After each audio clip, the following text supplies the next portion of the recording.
हे लक्षात ठेवा. हे तुम्ही काय अमरपट्टा घेऊन आलेला नाही आहात. उद्या तुम्ही विरोधी पक्षात जाल आणि ज्यावेळेला अशा काही घटना घडतील तेव्हा तुम्ही राजकारण करू नका. तेव्हाही सांगा लोकांना की नाही नाही नैसर्गिक आहे. एक झाड पडून काय मुलगा जातो, काय माणूस जातो, एक मुलगा शाळेमधला मुलगा गटारात काय पडतोय, काय नाही म्हणे नैसर्गिक आहे. नैसर्गिक तुमचं सरकार आहे म्हणून सगळं नैसर्गिक, त्याच्यावर राजकारण करू नका, त्याच्यावर कोणी बोलायचं नाही. दुसऱ्या पक्षांची सरकार असली की हे यांचं राजकारण सुरू करणार. हा कुठचा प्रकार? त्या मिसिंग लिंकचं बाबा तिथे नशीब माणसं नाही मेली.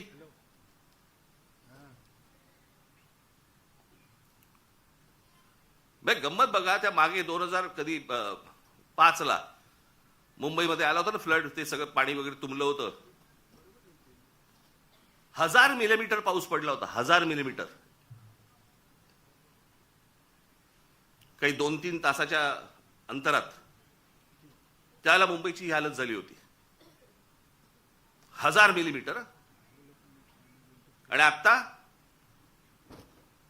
300-350 मिलीमीटर पाऊस पडलाय. मुंबई तशीच तुंबलेलीच आहे.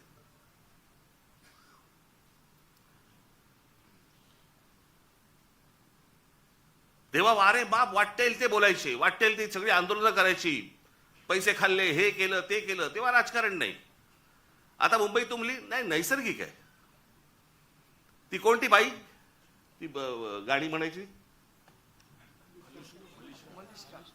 काय ते गाणं होतं ते, तुला मुंबईवर भरोसा नाही काय, कुठे गेली ती आता? तिचा आला व्हिडिओ.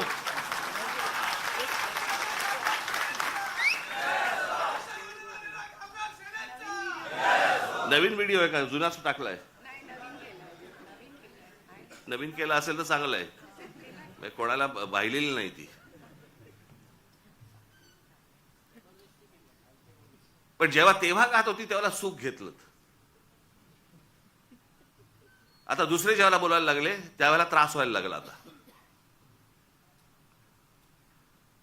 मला दुसरं कळलं नाही. मला मुख्यमंत्र्यांचं विधानसभेतलं भाषण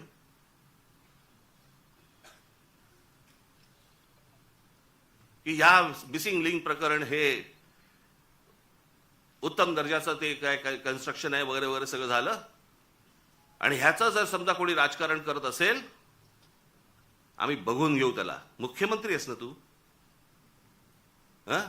बघून घेऊ. बरं झालं ते झालं. पुढे वाक्य संपल्या हिंदीतून सुरू झाले. मिसिंग लिंक के बारे में अगर कोई राजनीति करे, कोणासाठी हिंदी बोललात?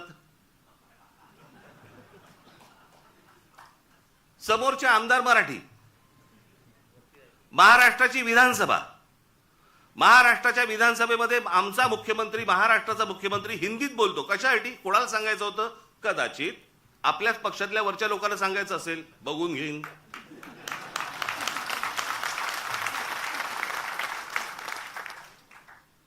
त्यांनाही माहिती आहेत हे सगळे व्हिडिओ येत आहेत कुठून, हे सगळं काय चालू आहे राजकारण. मी त्याशी बोललो नाही का, माझ्या पत्रकार परिषदेमध्ये बोललो ना. जी काय घमासान सुरू आहे ना आता तिकडे पक्षामध्ये, फक्त बघत राहा, पाहत राहा. मुंबई महाराष्ट्राचा, ठाण्याचा काय विचका झालाय, पुण्याचा, सगळ्यांचा शहरांचा विचका झालेला आहे, ज्याला हे विकास म्हणतायत. मी ह्या विषयावरती इतकी वर्ष बोलतोय मी की आपल्याकडे डेव्हलपमेंट प्लॅन येतो परंतु टाउन प्लॅनिंग आपल्याकडे होत नाही, आणि त्याचा ही शहरच सगळी बर्बाद होणार आहेत, झालेलीच आहेत, अजून होणार. बघावं तिकडे सगळीकडे इमारती सगळ्या उभ्या राहत आहेत. माझी तर विनंती आहे मुख्यमंत्र्यांना, सगळी कन्स्ट्रक्शन एकदा बंद करून टाका. नुसते रस्ते आणि फ्लायओव्हर आणि ब्रिजेस म्हणजे विकास नव्हे. हे जेव्हा लोक परदेशात जातात त्यावेळेला करतात काय मला कळलंच नाही. मला अजूनपर्यंत या परदेशातली सगळी शहरं बघा. मी 2014 साली याच्यावरती एक डॉक्युमेंटरी केली होती. मी 16 मिनिटाची डॉक्युमेंटरी आहे, आज युट्यूबवरती आहे, जाऊन बघा. की शहराला आकार उकार कसा द्यायचा असतो. आता हा मिसिंग लिंक 1 मेला त्याचं उद्घाटन झालं, 1 मेला. आणि आता हा 6-7 तारखेला काहीतरी तो त्याचा काय पिलर पडला आणि पाणी वाहतंय आणि सगळं होतंय. जुलैमध्ये, मे, जून, जुलै अजून पूर्ण पण नाही झाला. 60-65 दिवसामध्ये तुमचा नवीन बांधलेला टनेल गळायला लागतो, पिलर पडतात. आणि काहीतरी त्यांनी सांगितलं, काहीतरी मी कुठे काय आणले करते ते तुला दिलं होतं मी लिहायला.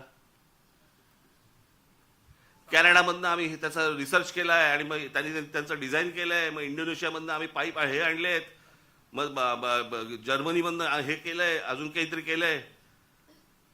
आणि मग भारतीय कॉन्ट्रॅक्टरने तो टनेल बनवलाय. त्यांनाच द्यायचं होतं ना. ते आमचे नितीन सरदेसाई फार छान बोलले त्याच्यावरती. आता आम्ही बोलत असताना ते म्हणाले, मला हे सगळं बघून राज कपूरचं गाणं ऐकू येतं म्हणे. आठवतं, मेरा जूता है जपानी, पतलून हे काय इंग्लिशतानी, सर पे लाल टोपी रूसी म्हणजे रशियन, फिर भी दिल है हिंदुस्तानी. कॉन्ट्रॅक्टर आमचा तो बर्बाद करणार, तुम्ही काळजी करू नका.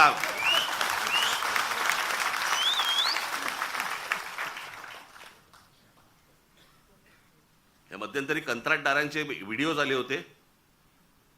कंत्राटदार सांगतायत आपल्या महाराष्ट्रामधली मराठी मुलं मुली जे नव्याने कंत्राटदार झाले त्यांना किती म्हणे, तर जे कंत्राट मिळतं त्यातलं जवळपास 56% पैसे द्यावे लागतात म्हणे, वाटावे लागतात, चारावे लागतात. 56%. भाई ज्याच्यासाठी काम काढलंय ते काम त्यांनी 44% मध्ये करायचं. तुम्हाला असेच रस्ते मिळणार, असेच खड्डे मिळणार.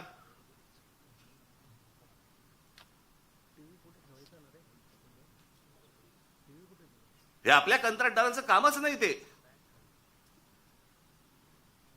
मी त्या मगाशी बोललो ना, मी त्या डॉक्युमेंटरीमध्ये मी म्हटलंय, त्याच्यात दिलंय.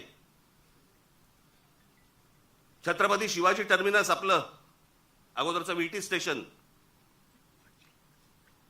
1800 सालात बांधलंय. 1800 सालात. त्याला मुंबईची लोकसंख्या पण तेवढी नव्हती. 1800 सालात बांधलेलं रेल्वे स्टेशन आज लोकांना पुरतंय. इतकी लोकसंख्या वाढल्यानंतर पण ह्याला म्हणतात विजन. याला म्हणतात हे काय होऊ शकतं, हे किती लोकांना पुरू शकतं. आज किती रेल्वे तिकडनं जातात, किती माणसं तिकडे येतात, किती माणसं उतरतात, किती माणसं चढतात. हे 1800 सालात बांधलंय.